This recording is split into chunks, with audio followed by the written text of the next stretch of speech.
Hey, crypto media friends, welcome back. Weird time today. We're doing it towards the end of the day. Just wanted to welcome you guys all to the channel that is focusing on creators and I think those with a creative pursuit and entrepreneurial pursuit for this space, and certainly we're all kind of collectors as well.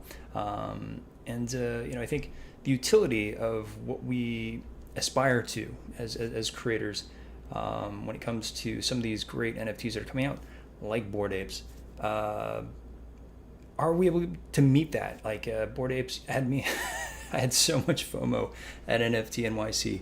I really wanted to be there, and groups like Bored Apes did not disappoint.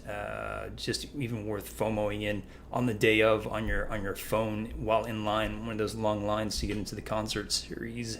That's Aries. You can tell, and I'm like, I don't think I've talked in like 3 or 4 hours. This is what's happening. What happens when you sort of work in Hollywood in a sense, because you're really at your computer and you're just like focused in on emails and coordinating productions and maybe even doing some writing if you can, and then you have to like talk to people, this is what this is about. Is about that transition shift of talking to people, and how I love doing that. I love getting out there. I love cons. I love Comic-Con. I've been OG Comic-Con. I used to be grandfathered in 4 free passes to Comic-Con. That's how OG I was. But that aside, I love cons, and they have, VFriends was kind of based upon this idea of, hey, we're going to sell you a ticket to this convention where all us really fast talking New Jersey, Philadelphia people are going to meet and out hustle anybody else on the West Coast. And so these conventions bring like-minded people together, and I think that's what NFTs do in a sense, and that's a lot of the ones that hodl anyway. And so when you have Bored Ape delivering on real-world experiences like a concert series that has Chris Rock sets, that has amazing music. It's quite astonishing. Can anybody catch up to that? I was questioning that. I was like, Bored Ape just stands alone right now because they have so much money, because they made money in the mints, and they were very smart and astute about how to make money, as everyone is kind of doing in these generational NFTs of having additional mints, etc. They're utilizing their elixirs. Everyone's got like an elixir or a chemical compound of some sort, but they made a mint at 3 and 6 ETH. I mean, that's no joke. It's now quite getting back up to those levels. It was on a bit of a slide, which I think hopefully you guys got in. I really tried to push everyone to try and look at those prices, and man, those prices did not go down at all after I mentioned them. They've 2x'd, within 10 days. And so it's just gone right up. I think, having that live experience really pushed people into thinking like, wow, this is more valuable. This was the original idea before the COVID scares, before, these things, that we were all gonna be able to hang out together. And this was a club. That's why it's in the name, club. It's not Bored Ape Yacht, sit on our own yachts away from each other in the ocean. It's hang out at the club. And so by delivering on that, I think they really inspired a lot of people, and certainly Jimmy Fallon mentioned that he has an ape, and suddenly it's like, oh wow, this has a cultural value that we forgot about to some degree as we're focusing in on the metaverse, as focusing in on relative utility within that space, which they have. The Bored Apes just released a little game that you can play where you can go mutant apes versus Bored Apes in this game. Looks fun, looks cool. Probably play to earn. And so they have their roadmap. But I was like, can anybody even remotely, in terms of live events, come close? Because just having that much money, that much capital available, we're talking tens and tens of millions of dollars here. I won't go on a rant talking about like how some of these other projects have just taken the money and spent it and are living a good life. But how projects that are now more focused in on DAOs, more focused in on building up utility and cultural capital And I just don't think you can do that without live events. I think live events, this is such a clear indicator. Live events bring so much to this experience. And so I caught up with the Real Goat Society. Now, there's a lot of goat projects out there. This one's a few days old, and the art, it was tough at first, but as I was going through the collection, as you can see here, they actually somehow made these goats kind of look like the celebrities they're trying to sort of capture in these. And so, kudos to them, except for the women part. They were just like, they put red lipstick on the thing. I was just like, I don't know. But anywho, I think it has an interesting look to it. It's a unique look, and I think by going after celebrities, okay, that's one thing. This is funny to look at. But then, as I started looking at sort of the specialized goats here, the rarities of them, there are subsets apparently, and here it just gets a bit sort of weird, and so their lore is a bit cultish, and but it has it's fun that they took the time. They're going to do a comic book clearly of it now, and I think fun art. And so they have a couple of ways of burning to achieve more rarities, and so in that sort of standard NFT game, all fun. Creating rarities, 3 levels of rarities. Look for those solid colors and those hand-drawn ones. Fantastic, really cool. They had an amazingly large following Discord, about 12, almost 13K here on Twitter, and the volume traded is just about to hit that special mark that OpenSeas likes to see, and they'll put a little check mark by you when you reach 1,000 in terms of volume. And it did really nice on its reveal. It's sort of settled down since its reveal. So meaning, nobody's super disappointed in the art or anything like that. But I think what's interesting is this really has potential in its vision. Now, it having, you go to the website and there's no owners here. There's nobody associated with it. It really gives like sort of that rug pull vibe, and a lot of the roadmap is very like, oh, we got it, we totally got it, and no FUD here. But I think that's sort of the missing thing, is like if there's a project that can deliver on what I think their vision is, you have a really great opportunity to create something I think that has amazing cultural cachet. And so if you look here, again, the art's okay, and it's at an affordable price if you're looking to to quote unquote gamble, and so you can kind of see it's a bit honestly, for me it's a bit challenging, the art. It's got a lot of little cool looks, but for me that's how Bored Apes was. It was really challenging for me. That's why I ended up looking at Bored Apes for like a week, and then they got priced out again. I did the same with Mutant Apes just like 10 days ago. I was like, oh, maybe this one and maybe this one. Oh, the price is now double. And so but what I think is interesting here is they have so for instance, this guy, he has a tech trait. There's subsets here of specific industries: entertainment, sports, tech. And so tech, when you go to the tech, you start to see, oh, okay, they've actually made some that are caricatures of some famous people in tech. Looking at Bezos there with the the rocket. Dallas Mavericks guy. I mean, come on. And so I think I ended up where is he? I don't know who this nice fella is. Oh, is that Tesla? Jeez.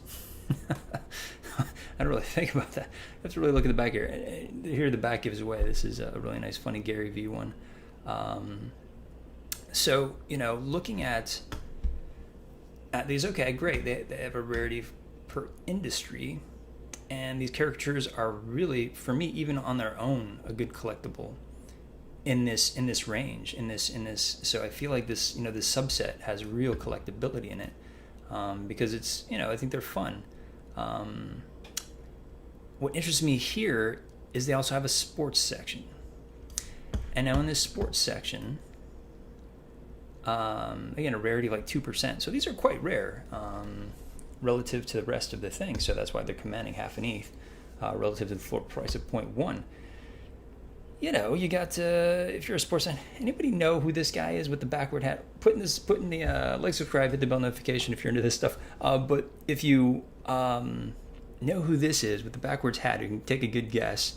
Put in the comments section. I can't figure out who this is. A skater? I can't tell. Obviously, you got Serena Williams. I think that's Bo Jackson right there, number 30. Or was Bo 32? 32, 34. Looks like Bo in the Raiders jersey.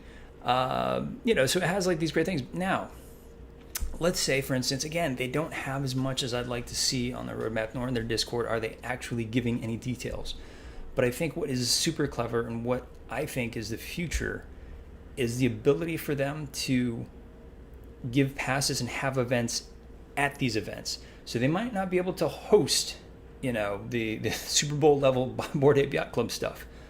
But what if you could, go and do a Raiders game in Vegas, with, people who held the sports one, and, you got to hang out with other holders, of that specific sports one. That to me was very interesting. The idea that you could co-host in a sense, or make allowances for, a group within an event, which is, it's not hard. You reach out, you say, hey, I got a bunch of people who love NFTs and, and they love crypto, and we want to come and hang out in your space. And this is the thing. There's no, roadmap. There's no nothing. There's no details here. There's no details if these people can actually execute it. And that's what makes me a bit nervous about this one. But I will say now they have the cash.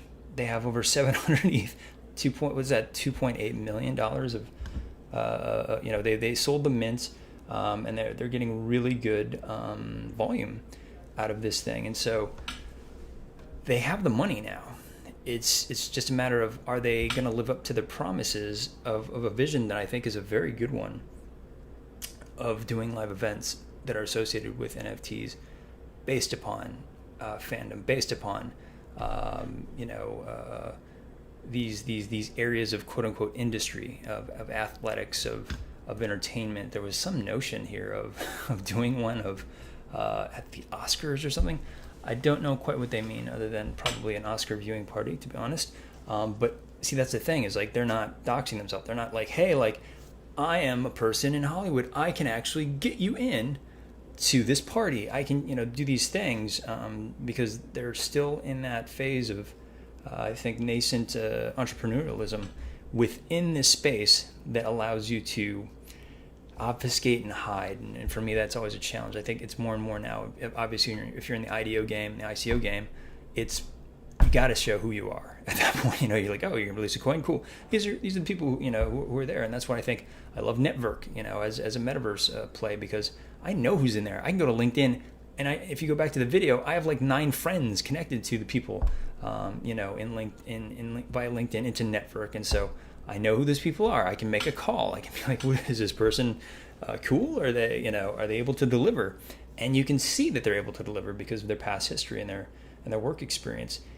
Here, we're still in a world where it's very challenging, but I think, potentially at this price point, maybe it's worth a gamble, but certainly worth a look, and worth, from our perspective here on the channel, as creators of how to execute potentially within your own niche, whether that's you're a fan of a specific group, a band or something, why not come up with your own NFT? And then you're going to get so much money from this thing that you could actually begin to host events that you're going to dig, because that's your world. And And so I think I see a lot of potential here in doing that outreach, because I know we're focusing a lot so much, ever since the Facebook announcement into the metaverse and the NFT utility in that side of things. And I just didn't want to forget what made me so excited about, the Bored Ape Yacht Club New York NFT experience.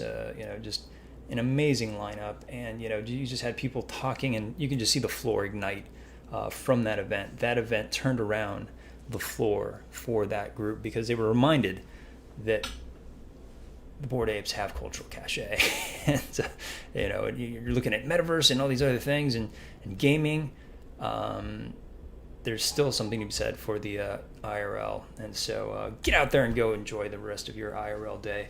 And hit like, subscribe, hit the bell notification. I do this live, so that you see all the stupid mistakes. You see my phone ringing off from my crazy producer who wants me to go and do something before the holiday. Doubly fast now.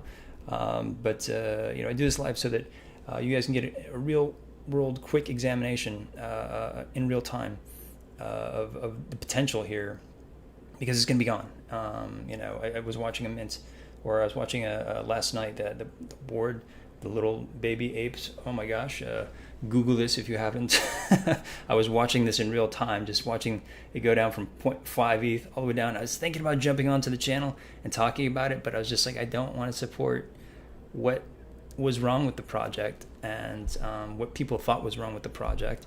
I know it might have been some FUD. It might have been them trying to clear out some FUD regarding it, but I'm just like, how does that come around, and how did they get the screenshot of that specific one? It was a very interesting story, so it'd be interesting to see as it shakes out. I'm going to give it a couple more days until people who really know are closer to the space to even talk about it. But it was very interesting to watch something go from like 0.5 to 0.05, then back up to like 0.5. Now it's probably down to a 0.1 now that the stories are starting to shake out. But it was interesting how many people were aping into a project without knowing a lot of the details. And so this is why, I try to be, I noticed a lot of other streamers just kind of left their stories up, because it's just like, what's going on? And just like, and some of them left their positive, hey, you should really get into this and you're gonna 5x. But there were some serious ethical questions being raised about a couple of different aspects to this project, and they weren't taking those videos down, and I thought that was a real mistake. For me, I don't trust that influencer that much anymore. I'm like, cool, you did that, but you even acknowledged it in your comments. You're like, hey, there's some weird stuff going on. Take the video down, dude. You're leading people to ape in who got wrecked bad. And so do your own diligence, because I'm just hoping that being live helps you in the moment just a little more with as much up-to-date information as we have about certain scenarios. And I think this scenario is a good one in real life experiences. What else is out there that has great in real life experiences? Hit me in the comments section down below.